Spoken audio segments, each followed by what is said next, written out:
నమస్తే, welcome to 99 TV. Geo politics పై విశ్లేషణ అందించడానికి geo political expert Suresh Kochatti garu మనతో ఉన్నారు. వారితో మాట్లాడదాం. Hello sir. నమస్తే. నమస్తే సార్, ట్రంప్ చేసిన ఒక పోస్ట్ ఇప్పుడు భారతదేశంలో కూడా ఒక తీవ్ర చర్చకు దారితీస్తుంది. భారత ఎన్నికల వ్యవస్థను ఆయన ప్రశంసించారు. బట్ ఇక్కడ చూస్తే దీని మీద కొంత పచ్చి వెలక్కాయ పడినట్టయింది రాహుల్ గాంధీ లాంటి వారికి. మీరేమంటారు దీని మీద?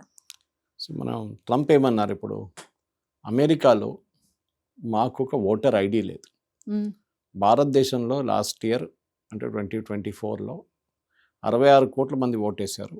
వాళ్ళకి ప్రతి మనిషికి ఓటర్ ఐడి కార్డు ఇచ్చారు. మన దాంట్లో ఎపిక్ నెంబర్తో సహా ఓటర్ ఐడి కార్డు ఉంటుంది. మన అందరూ దానికోసమే బూత్కి వెళ్తున్నట్టు తీసుకెళ్తాం. కొంతమంది కార్డు లేకుంటే ఇంకేదైనా అఫీషియల్ డాక్యుమెంట్ తీసుకెళ్ళచ్చు. కానీ ఓటర్ ఐడి కార్డు ఒకటి ఉంది మన దగ్గర. ప్రాబ్లం ఏం జరిగిందంటే, ట్రంప్ పోయిన సంవత్సరం ఆయన ఎలక్షన్ ఓడిపోయినప్పుడు, అంటే లాస్ట్ టర్మ్లో ఓడిపోయినప్పుడు బైడెన్తో పెద్ద గొడవ జరిగింది. మీకు గుర్తుంటుంది, క్యాపిటల్ హిల్లో చాలామంది వచ్చారు, ఒక ప్రాపర్టీ దంచం చేశారు, నేనే గెలిచాను అని చెప్పేసి. అమెరికాలో ఎలక్షన్ అయిన తర్వాత కూడా 15-20 రోజుల దాకా రిజల్ట్ డిక్లేర్ చేయలేరు వాళ్ళు. పేపర్ కౌంట్ చేస్తారు, బ్యాలెట్, పాత సిస్టమ్ మన దగ్గర ఉండేది. అట్లా కాలిఫోర్నియాలో మన జరిగిన ఎలక్షన్ నెలపాటు టైం తీసుకున్నారు ఎలక్షన్ రిజల్ట్ డిక్లేర్ చేయండి. మన దగ్గర ఆల్మోస్ట్ లాస్ట్ ఇయర్ చెప్పినట్టు 2024లో 66 కోట్ల మంది ఓటేస్తే డిఫరెంట్ ఫేజెస్లో వేశారనుకోండి. ఒక్కొక్క స్టేట్లో ఒక్కొక్క రీజన్లో స్పెసిఫిక్గా. కానీ రిజల్ట్ అంతా ఒకటే రోజు వచ్చేసింది. మన ఈవీఎంలు వాడతాం. అమెరికా ఇప్పుడు కూడా పేపర్లో ఉన్నారు. అమెరికాలో మెయిల్లో మీరు ఓట్ వేయచ్చు, అక్కడ ఫ్రాడ్ ఉందని చెప్తున్నారు ట్రంప్. సో ఆయన ఏమంటే, నేను కొత్త చట్టం తీసుకొస్తాను, వీళ్ళ దగ్గర ఒక పాత చట్టం ఒకటి ఉంది, ఆ చట్టం పనికిరాదు, కొత్త చట్టం తీసుకురావాలి. అమెరికాలో ప్రతి స్టేట్లో ఒక్కొక్క లా ఉంది ఓటింగ్ గురించి కూడా, అది కూడా ఉంది ఒకటి. కానీ అమెరికాలో ఓవరాల్గా మీరు ఒక డాక్యుమెంట్ ప్రొవైడ్ చేయమని, డ్రైవింగ్ లైసెన్స్ అట్లాంటిది ఏదైనా ప్రొవైడ్ చేస్తే అఫీషియల్ మీరు ఓటు అడగవచ్చు, ballot, you can ask for a ballot అనమాట. కానీ మన దగ్గర అట్లా కాదు కదా. మన దగ్గర వెళ్తే ఈవీఎంలు ఉంటుంది, మీరు ఐడి కార్డ్ చూపిస్తారు, మిమ్మల్ని రికగ్నైజ్ చేస్తారు, మీరు ఫింగర్ మీద ఇంక్ వేస్తారు, మీరు నెక్స్ట్ సంతకం పెడతారు, దాని తర్వాత వెళ్ళి ఓట్ వేస్తారు. ఒక ప్రాసెస్ ఉంది, మన దాంట్లో పద్ధతి ఉంది. సో దాన్ని ట్రంప్ అన్నారు, అక్కడ భారతదేశంలో ఇంతమందికి ఓటర్ కార్డు ఇష్యూ చేస్తున్నాడు, మన దగ్గర ఎందుకు లేదు ఇట్లాంటిదని. సో జ్ఞానేష్ కుమార్ గారు నామ చెప్పారు, పేరు చెప్పారు. కానీ జ్ఞానేష్ కుమార్ అని చెప్పగానే కాంగ్రెస్ వాళ్ళకి పిచ్చి పట్టేస్తుంది. ఈయన మీరు కావాలంటే తీసుకెళ్ళిపోండి ఈయన అని చెప్పేసి. కొంతమంది అన్నారు, ఆయన ఎందుకు రాహుల్ గాంధీని పంపించేది అక్కడి నుంచి యూఎస్కి, అయిపోతుంది కదా problem permanently. Anyway, jokes apart, మనం అర్థం చేసుకోవాలంటే మన democracy world's largest democracy. Oldest కాదు, oldest is US, largest is మనం.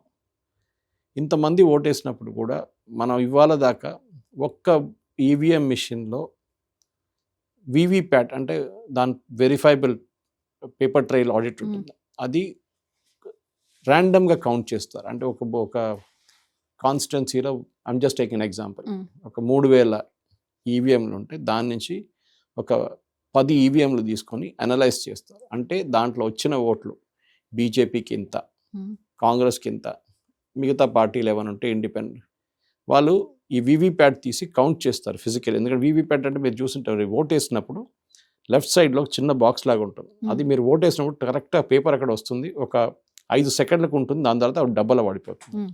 అది తర్వాత తీసి కౌంట్ చేస్తారు. అంటే ఈవీఎంతోని కరెక్ట్ ఉందా లేదా అని కనుక్కోవడానికి. కరెక్ట్గానే ఉంటుంది. వాళ్ళ దాకా ఎక్కడ తప్పు జరిగింది. ఈవీఎంల గురించి ఎప్పటి నుంచో వీళ్ళు పుకారు లేపుతున్నారు. ఇప్పుడు ఏమని అంటే వీళ్ళు అంటారు, మేమే ఈవీఎం తీసుకొచ్చామన్నా. మళ్ళీ మీరు ఎందుకు? ఈవీఎం, మన దగ్గర ఉన్న EVM is not connected to internet, it's stand alone machine. దానికి బయట లోకంతో ఏ సంబంధం లేదు. ఓన్లీ ప్రిసైడింగ్ ఆఫీసర్తో ఒక కేబుల్ ఉంటుంది. Okay, that is only connection it has. Voting జరిగే ముందు అన్ని పోల్ ఏజెంట్స్ అందరూ ఎవరు ఉంటారు బూత్లో, వాళ్ళని పిలిచి చూపించి వాళ్ళతో అది బటన్ ప్రెస్ చేయించి మొత్తం డేటా ఎరేజ్ చేసిన తర్వాత సీల్ కొట్టి మళ్ళీ ఎలక్షన్ మొదలవుతుంది. ఫర్ ఎగ్జాంపుల్ మన ఎలక్షన్ 8 గంటలకు ఉందనుకోండి, వాళ్ళు 7 గంటలకు ఇదంతా మొదలు పెడతారు. 7:45 దాకా మొత్తం సీల్ అయ్యి యూనిట్ అంతా రెడీ చేసి అక్కడ పెట్టేస్తారు. అంటే టెస్ట్ అయింది, బాగానే పనిచేస్తుంది అని చెప్పేసి. మన దగ్గర ఇవాళ డిస్ప్యూట్ లేదు అట్లాంటిది. రాహుల్ గాంధీ ఓట్ చోరీ ఎక్కడ వచ్చిందంటే, ఆయనకి ఎక్కడెక్కడ ఓడిపోయారు. For example Haryana farmers agitation తర్వాత బీజేపీ వ్యతిరేకత చాలా ఉండే అక్కడ. కానీ మోదీ గారు అనగానే ఓటర్లు మళ్ళీ ఆయనకే ఇస్తారు ఓట్లు, మీరు ఎంత వ్యతిరేకించినా కానీ. అక్కడ అప్పుడు జరిగిన హర్యానా జరగబోయే ఓటింగ్లు అందరు అన్నారు బీజేపీ కంప్లీట్గా వైపౌట్ అయిపోతారు అండ్ కాంగ్రెస్ గెలుస్తారు. ఈవెన్ ఆయన వాళ్ళ to be chief minister Bhupinder Singh Hooda పేరు కూడా అనౌన్స్ చేసేసారు. ప్రమాణ స్వీకారం ఏ రోజు చేస్తారు అది కూడా అనౌన్స్ చేసేసారు. కానీ రిజల్ట్ వచ్చినప్పుడు ఓడిపోయారు కాంగ్రెస్ వాళ్ళు. అప్పుడు ఏడవడం మొదలుపెట్టారు. కర్ణాటకలో బెంగళూరు నార్త్ బెంగళూరు సౌత్ ఇంకోట్లేదు రాహుల్ గాంధీ గారు ఒక ప్రెస్ కాన్ఫరెన్స్ చేశారు ప్రజెంటేషన్తో సహా. బీజేపీ ఎట్లా మ్యానిపులేట్ చేశారు ఓట్ ఆ కాన్స్టిట్యున్సీలో అని చెప్పేసి. ఎవరు అడగలేదు ఎవరు గెలిచారు అక్కడ అని చెప్పి. గెలిచింది కాంగ్రెస్ క్యాండిడేట్. అంటే మ్యానిపులేట్ చేస్తే కూడా గెలిచారా? డూప్లికేట్ ఓటర్స్ ఉన్నారు ఒకటే కాన్స్టిట్యున్సీలో. 10,000 మంది డూప్లికేట్ ఓటర్స్, 5,000 మంది ఎంతో అన్నారు ఆయన. అదే అమేథీలో 10,000 మంది డూప్లికేట్ ఓటర్స్ ఉన్నారు. వాయనాడులో కూడా ఉన్నారు. తర్వాత తెలిసింది అది. అప్పుడు రాహుల్ గాంధీ అమేథీ నుంచి రాజీనామా చేస్తారా? ప్రియాంక వాద్రా వాయనాడు నుంచి రాజీనామా చేస్తారా? ఈ డూప్లికేట్ ఓటర్స్ తీయడానికే మనకు తెలుసు ఎస్ఐఆర్ ప్రాసెస్ తీసుకొచ్చారు. మనం అది కూడా డిస్కస్ చేయాలి. ఎందుకంటే ఇంత పెద్ద ఎఫర్ట్ ఒకటి చేస్తున్నప్పుడు మనకి తమిళనాడులో ఏ ప్రాబ్లం లేకుండే 1,000,000 మంది లిస్ట్ నుంచి తీసేసినప్పుడు స్టాలిన్ కానీ అప్పుడు పోటీ చేయబోతున్న విజయ్ కానీ కాంగ్రెస్ కానీ ఎవ్వరూ అబ్జెక్ట్ చేయలేదు. బీజేపీ కూడా. కేరళలో 18 లక్షల మందిని తీసేశారు. అక్కడ చిన్న స్టేట్, ఎక్కువ ఓటర్లు లేరు. బీహార్లో మనకు తెలిసింది ఫస్ట్ ఫేజ్లో 68, తర్వాత 24 లక్షల మందిని తీసేశారు. ఉత్తరప్రదేశ్లో 3 కోట్ల మందిని తీసేశారు. 3,30,00,000 మందిని. వాళ్ళ ఓటర్ బేస్ చాలా పెద్ద. గుజరాత్లో 2 కోట్ల మంది తీసేశారు. ఎవ్వరికి ప్రాబ్లం లేదు. ప్రాబ్లం ఉన్నది ఒకటే స్టేట్, అది మనకు అందరికి తెలుసు, దట్ వాజ్ వెస్ట్ బెంగాల్. దానికి కారణాలు కూడా అందరికి తెలుసు. అక్కడ వెస్ట్ బెంగాల్లో చాలా మటుకు ఫేక్ ఓటర్స్ ఉన్నారని చాలా క్లియర్గా తెలిసిపోయింది. ఇప్పుడు మన దగ్గర ఎస్ఐఆర్ ప్రాసెస్ జరిగింది. మన దగ్గర ఉన్న కెమెరా వాళ్ళ దగ్గర మనం అడుగుతున్నాను, మీరు అందరూ మీ పేరు వచ్చిందా లేదా చెప్పండి అంటే వాళ్ళు కొంతమందికి తెలియదు, మేము చూపించాను ఎట్లా చూడాలని చెప్పి వాళ్ళకి కన్ఫర్మ్ కూడా చేసి ఇచ్చాను. కొంతమందికి బహుశా నోటీస్ రావచ్చు. కానీ ఇక్కడ జరిగింది ఏంటి చూడండి, 3,24,00,000 మంది మన దగ్గర ఉన్న ఓటర్స్ తగ్గి ఇప్పుడు 2,20,000 దాకా వస్తుంది బహుశా.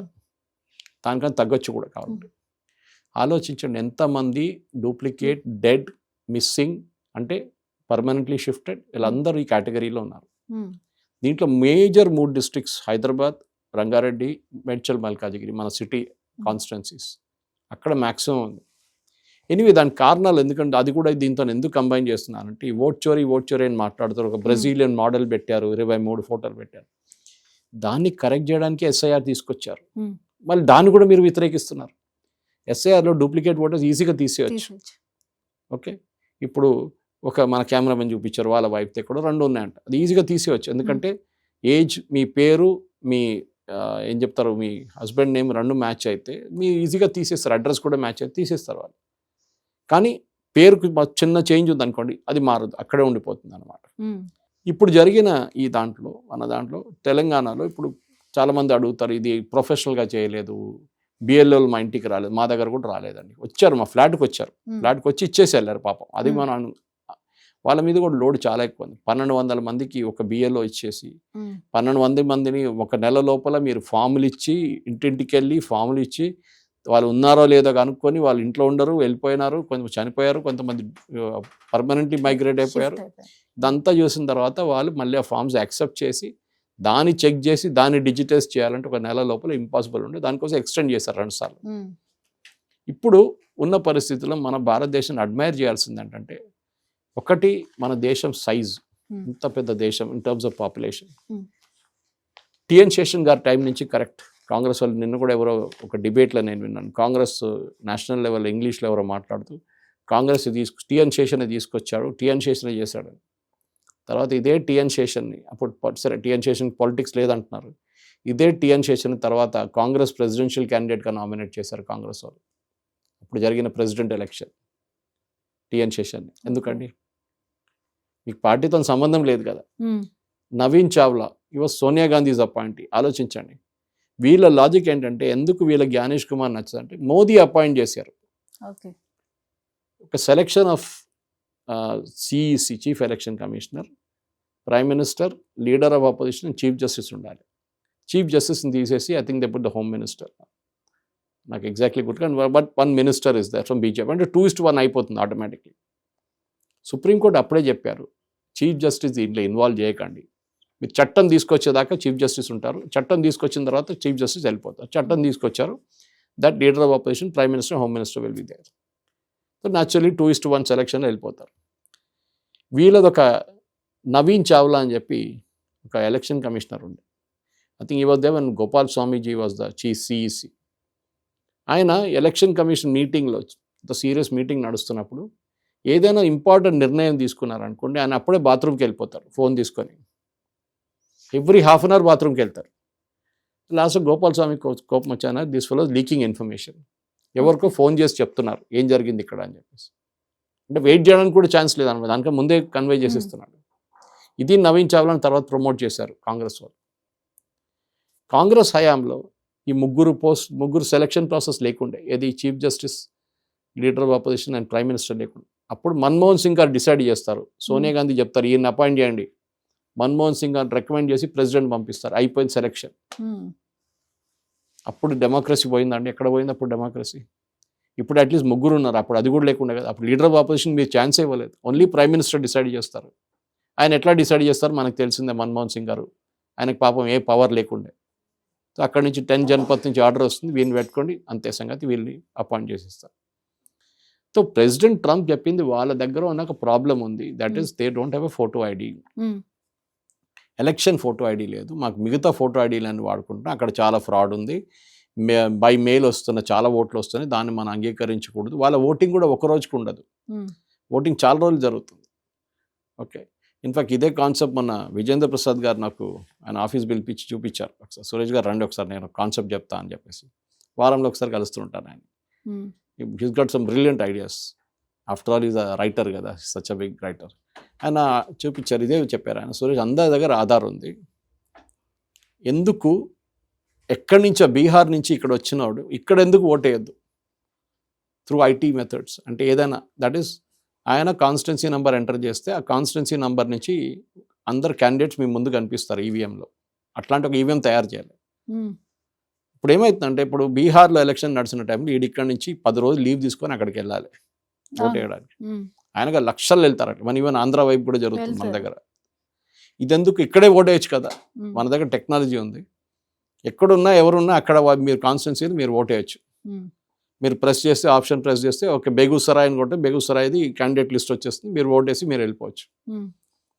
మీ థంబ్ ప్రింట్ ఉంటుంది, సో మీరు డూప్లికేట్ ఓట్ వేయలేరు. ఆల్రెడీ మీ ఆధార్ మీతోనే బయోమెట్రిక్ యూజ్ చేసేస్తారు. Good idea. ఇంకోటి ఏంటంటే, ఎలక్షన్ ఒకటే రోజు జరగదు యూఎస్లో, చాలా రోజులు ఉంటుంది, నెలపాటు నడుస్తూనే ఉంటుంది ఎలక్షన్ వాళ్ళది.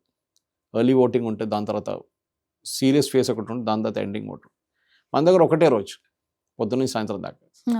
అది మీరు మిస్ అయ్యారనుకోండి, ఆ రోజు మీకు ఏదో ఫంక్షన్ ఉంది, లేకుంటే ఆ రోజు మీ మీటింగ్ ఉంది, మీకు ఏదో బాంబేకి మీ బాస్ పిలిచారంటే వెళ్ళిపోతారు, ఆ రోజు మీ ఓటు పోతుంది. ఇప్పుడు జరిగింది ఏంటంటే, ట్రంప్ ఇష్యూ పక్కన పెడితే హైదరాబాద్ కాన్స్టిట్యున్సీ అనలైజ్ చేస్తే, ఓవైసీ గారి కాన్స్టిట్యున్సీ అనలైజ్ చేస్తే 40% ఓట్లు పడ్డాయి లాస్ట్. ఇప్పుడు చూసినప్పుడు హైదరాబాద్ జిహెచ్ఎంసీ ఏరియాలో, హైదరాబాద్ కూడా కాన్స్టిట్యున్సీలో ఆల్మోస్ట్ 40% మంది ఓటర్స్ని తీసేశారు. absent, duplicate, dead and permanently migrate. అప్పుడు అక్కడ ఓటు ఎంత పడ్డది? 40. తీసేసినంత 40%. మీరు రెండు కలుపుకుంటే యాక్చువల్ ఓటింగ్ 80%. కానీ 40% లేరు ఓటర్.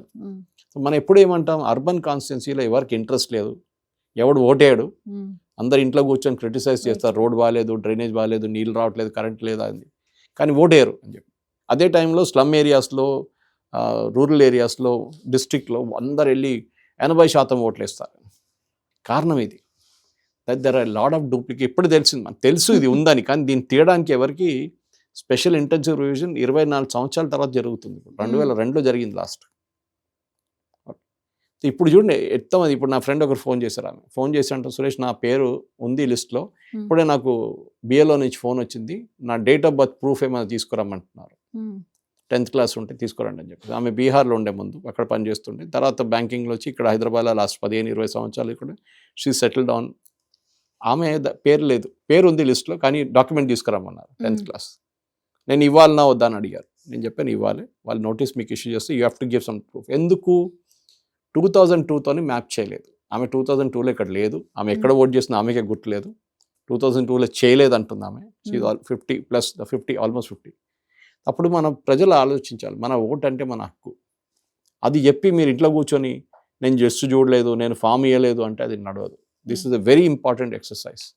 అండ్ దీన్ని ప్రెసిడెంట్ ట్రంప్, ఆయన భారతదేశం గురించి వ్యతిరేకంగానే ఎక్కువ మాట్లాడతారు. ఫస్ట్ టైం ప్రైజ్ చేశారు ఈసారి. ఎందుకంటే దీనికన్నా ముందు మీకు గుర్తుంటుంది, ఇండియన్ ఎకానమీ ఇస్ డెడ్ అని చెప్పాం, కానీ రాహుల్ గాంధీ చప్పట్లు కొట్టారు. ఓ ఎస్ కరెక్ట్, ట్రంప్ చెప్పింది ఎగ్జాక్ట్లీ కరెక్ట్ అని చెప్పి. దాని తర్వాత నేనే ఇది యుద్ధం ఆపాను, నేను మోదీకి ఫోన్ చేసి చెప్తే మోదీ యుద్ధం ఆపేశారని, మోదీ సరెండర్ అని చెప్పి, నరేందర్ సరెండర్ అని చెప్పి రాహుల్ గాంధీ క్యాంపెయిన్ నడిపించారు. ఇప్పుడు ట్రంప్ చెప్పినవి ఏంటంటే ట్రంప్ ఇచ్చాడు, ట్రంప్కి ఏం లేదు, ఏం లేదు, ట్రంప్ కొట్టి అంటూ ఉంటారు ఇట్లాంటిది, కాబట్టి గణేష్ కుమార్ని మనం ఇచ్చేద్దాం వాళ్ళకి. అంటే మీకు నచ్చితే it's good, Trump is very good, మీకు నచ్చకపోతే మీరు problem.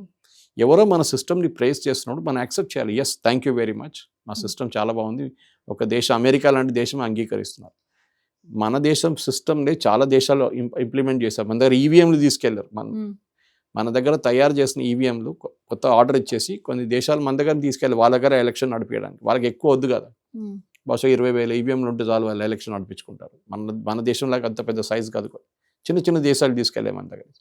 We are given our expertise also, election commissioners పంపించి మిగతా దేశాల్లో మనం చూపించాం ఎట్లా నడుస్తుంది మా దగ్గర ఓటింగ్ అని. సో ఏదైనా మన దేశంలో మంచిగా నడుస్తున్నప్పుడు దాన్ని అప్రిషియేట్ చేయడం నేర్చుకోవాలి ఫస్ట్. అండ్ ఈ ప్రాసెస్లో సరే ప్రాబ్లమ్స్ ఉంటాయి, మన ఇట్లాంటి పెద్ద దేశంలో 140 కోట్ల మంది ఉన్నాం, అక్కడిక్కడ తప్పులు ఉంటాయి. బ్రెజిలియన్ మోడల్ 32 సార్లు కనిపించింది ఒక ఓటర్ లిస్ట్లో. ఎస్, ఎందుకు అది, దాని ఎక్స్ప్లెనేషన్ కూడా ఉండే ఇమ్మీడియట్గా. ఏం చేస్తారంటే ఆ టైంలో, ఇప్పుడు కాదు, ఇప్పుడు చూడండి మీ ఫోటో తీసుకున్నారు, కలర్ ఫోటో ఈసారి, ఎందుకంటే బ్లాక్ అండ్ వైట్ ఫోటో చేస్తే మీరే గుర్తుపట్టరు మీరని చెప్పేసి దానికోసం. సో ఆ టైంలో ఫోటోలు దొరకకపోతే వీళ్ళేం చేస్తారంటే ఈ బూత్ లెవెల్ ఏజెంట్స్ ఏం చేస్తారు, బూత్ లెవెల్ ఆఫీసర్స్, వాళ్ళు టార్గెట్ ఫినిష్ చేయాలని చెప్పి ఎవరిదో ఫోటో తీసేసేస్తారు వాళ్ళు, లేకుంటే పైనుంచి ఎవరో ఫైరింగ్ ఇస్తాడు, ఏంట్రా నీ పని ఇంకా కాలేదా అని చెప్పేసి వాడు ఎవడు ఫోటో దొరికితే ఆ ఫోటో తీసేసేస్తాడు. ఇది జరుగుతుండేమో, ఇప్పుడు అట్లా కాదు చూడండి, ఇప్పుడు స్ట్రిక్ట్ అయిపోయింది. ఎస్ఐఆర్లో ప్రాసెస్ ఇదంతా రివిజన్లో నడుస్తుండే. మీ ఇంటికి వస్తారు ఎలక్షన్ కన్నా ఒక 2 నెలల ముందు వచ్చి అడుగుతారు, అందరు ఉన్నారా మా ఇంట్లో అన్నారు, ఓకే టిక్ టిక్ టిక్, ఉన్నారో లేదో కూడా తెలియదు. లేనిపోయిన డూప్లికేట్ అందరూ పోతారు. ఒక్కొక్క అడ్రస్లో ఓల్డ్ సిటీలో మీకు తెలుసు 400 మంది ఉంటారట. అదే రాహుల్ గాంధీ క్రిటిసైజ్ చేశాడు ఎక్కడో రాజస్థాన్లో, లేకుంటే మధ్యప్రదేశ్లో ఆర్ మహారాష్ట్ర, దట్ ఒక ఇంట్లో 400 మంది ఉన్నారని చెప్పి. తర్వాత హర్యానా, ఇట్ వాజ్ హర్యానా. అది ఎందుకు జరిగిందంటే ఇప్పుడు పాత సిస్టంలో ఎట్లయిపోయింది, 2 ఏకర్ల ల్యాండ్ ఒక ఫ్యామిలీ దగ్గర ఉంది, జాయింట్ ఫ్యామిలీ. ఆ ఫ్యామిలీలోనే ఒక 40 ఫ్యామిలీస్ ఉన్నారు. ఈ 2 ఏకర్లు వీళ్ళు పెద్దోళ్ళు కూర్చొని ఓకే మనం డివైడ్ చేసేస్తాం అందరికీ అని చెప్పి డివైడ్ చేసుకుంటారు. కానీ మీ మున్సిపల్ నెంబర్ ఒకటే ఉండిపోతుంది, ఒరిజినల్ ల్యాండ్ నెంబర్ ఒకటే ఉంటుంది. మీరు తర్వాత అలాట్ చేస్తే అది కూడా చేయరు యూజువల్లీ, ఇండివిజువల్ నెంబర్స్ ఇవ్వడం అనేది. సో మీరు రిజిస్టర్ చేసినప్పుడు ఏమవుతుంది, అదే అడ్రస్లో 1-10-92/6 400 ఇల్లు ఉన్నాయి, 400 ఓట్లు ఉన్నాయి. దానికి కారణం ఇది, మన municipal numbers are not correct, ఒకటి దాన్ని మార్చాలి కింద. కానీ ఈసారి కరెక్ట్గా చేశారు అది. దానికోసం ఈసారి చూడండి ఇప్పుడు ప్రాజనీ మ్యాపింగ్ చేశారు.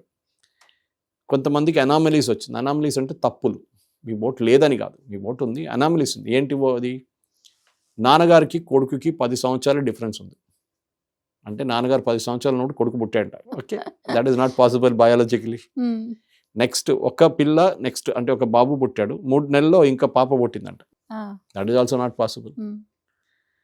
ఒక పేరు మీదే ఒకటే అడ్రస్లో 4 ఫ్యామిలీస్ క్లెయిమ్ చేస్తున్నారు వాళ్ళ ఫాదర్ ఆయనే అని చెప్పేసి. అది ఎట్లా జరుగుతుంది? Possibly that can be explain. Muslims అంటారు మేము 4 పెళ్లి చేసుకోవచ్చు, దానికోసం జరిగింది కాదు కదా. ఇట్లాంటి చాలా మటుకు ఫ్రాడ్ జరుగుతుండే ముందు. ఇప్పుడు ఆ ఫ్రాడ్ అంతా క్లీనప్ అయిపోయింది. You should appreciate election commission and say good job done. నేను చెప్తాను ఇప్పుడు కూడా. దానికోసం చూడండి, మీకు చాలా మటుకు స్టేట్స్లో ఏ అబ్జెక్షన్ లేకుండా, మమతా బెనర్జీకి పెద్ద అబ్జెక్షన్, సుప్రీంకోర్టుకి వెళ్ళింది, సుప్రీంకోర్టులో పోరాటం చేసి సుప్రీంకోర్టు సార్ నథింగ్ డూయింగ్, మేము కావాలంటే లీగల్ హెల్ప్ ఇస్తాం మీకు, ప్యానల్ని పెట్టారు, ప్యానల్ వాళ్ళు తీసుకున్నారు డిసిషన్. దాని తర్వాత అపీల్ పెట్టారు, అపీల్ అప్పుడు కూడా కోర్ట్స్లో నడుస్తుంది, జడ్జెస్ ఉన్నారు, జడ్జెస్ అపీల్ ఏం చేస్తారు, స్టడీ చేస్తున్నారు వాళ్ళు, దాని తర్వాత నిర్ణయం తీసుకుంటారు. కానీ చాలా మటుకు 1 కోటి మంది పోయారు లిస్ట్ నుంచి, అంతే. మన దగ్గర ఎట్లా 74 లక్షల మంది పోయారు ఫస్ట్ లిస్ట్లో, మొత్తం పోయింది, వాళ్ళు ఇంకా రావడానికి ఛాన్సే లేదు. నెక్స్ట్ లిస్ట్లో అనామలీస్ వచ్చింది, అంటే తప్పులు, ఇట్లాంటి ఏం చెప్పిన తప్పులు వచ్చింది. సో ఇంకోటి అంటే ప్రాజనీ మ్యాపింగ్ కరెక్ట్గా చేయలేదు. అంటే మీ నాన్నగారు, మీరు నడిమిట్లో ఉన్న పేరు, మీరు పెట్టిన మీ పేరు పక్కన మీ నాన్నగారి పేరు ఇంకేదో పేరు ఉంది 2002 ఓటింగ్లో. సో మీరు ప్రూవ్ చేస్తుంది ఏంటంటే యు ఆర్ ప్రూవింగ్ దట్ నేను మా నాన్నగారు రిలేషన్షిప్ ఉంది అని ప్రూవ్ చేస్తున్నాను అనమాట. లేదు నేను నా అమ్మగారు రిలేషన్షిప్ ఉంది, మేము ఆయన కొడుకు, ఇది మా అమ్మగారు అంటే ప్రూవ్ చేసేది ఎట్లా? వాళ్ళ ప్రాజనీ మ్యాపింగ్ చేస్తున్నారు. వాళ్ళు 2002లో ఓటేశారు, వాళ్ళ ఎపిక్ కార్డ్ నెంబర్ ఇది, వాళ్ళ సీరియల్ నెంబర్ ఇది, పార్ట్ నెంబర్ ఇది, కాన్స్టిట్యున్సీ నెంబర్ ఇది, అంతా డీటెయిల్స్ వేసి బూత్ నెంబర్తో సహా మనం వేస్తున్నాం. ఇది మ్యాచ్ కాకపోతే, ఎందుకంటే ముందట్లా కాదు, ఇప్పుడు యూ కెన్ సైంటిఫిక్లీ మీకు కంప్యూటర్లో మీరు మొత్తం చెక్ చేసుకోవచ్చు. సో ఇది మీకు నోటీస్ వస్తుంది. సో ట్రంప్ చెప్పింది మనం అప్రిషియేట్ చేయాల్సింది. Yes, it's a very good move. ఈ విధానం అమెరికాలో సాధ్యమవుతుందా?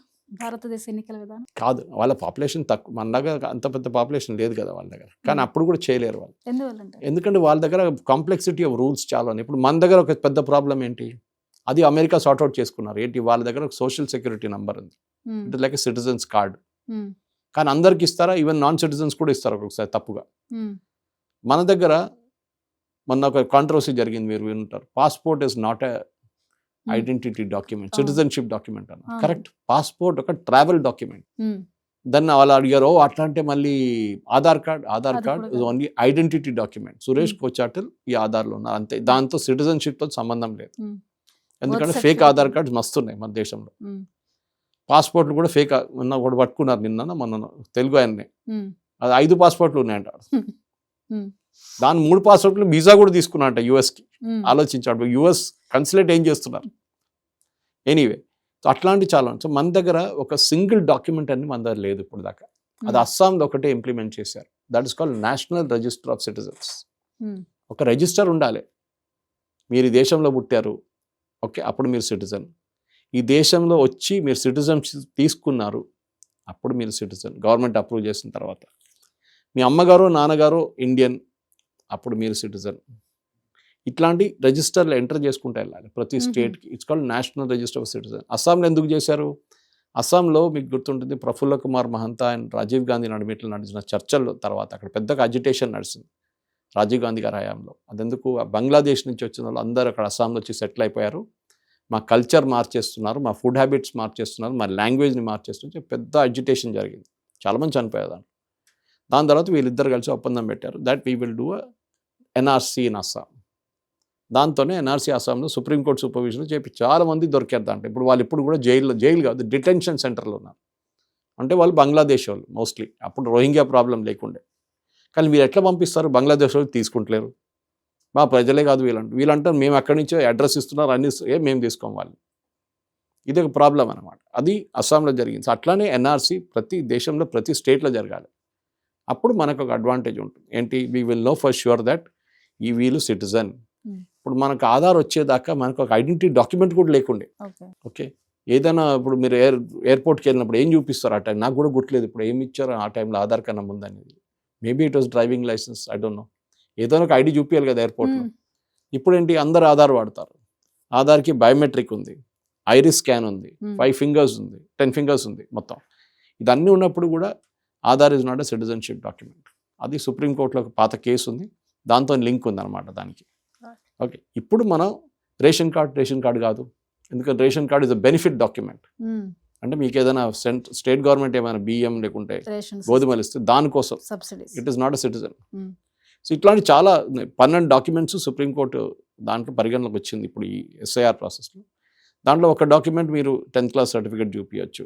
Okay, Aadhaar can be shown but it should be linked with another document. Passport మీరు చూపించచ్చు, అక్కడ పాస్పోర్ట్ మీరు అబ్జెక్ట్ చేయట్లేదు, ఎందుకంటే పాస్పోర్ట్ యాక్ట్ 1951లో ప్రాబ్లం ఉంది, that it is a travel document.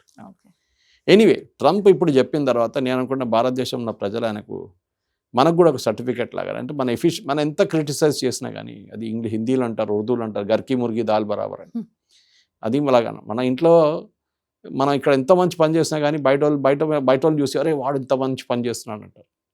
మన దగ్గర నేషనల్ అవార్డు ఇస్తే నేషనల్ అవార్డు సరిపోదు, నాకు ఆస్కర్ కావాలి నాకు అప్పుడు, ఎందుకంటే వైట్ స్కిన్ వాడు ఇస్తాడు. సో ఇది ఎవరైనా ప్రేస్ చేస్తున్నాడు, మీ సిస్టమ్ బాగుంది, సిస్టమ్ బాగా నడుస్తుంది, ఇంత పెద్ద దేశంలో మీరు నడిపిస్తున్నారు, బహుశా 1% ఏదైనా ప్రాబ్లం ఉండొచ్చు, 99% నడుస్తుంది కదా స్మూత్గా.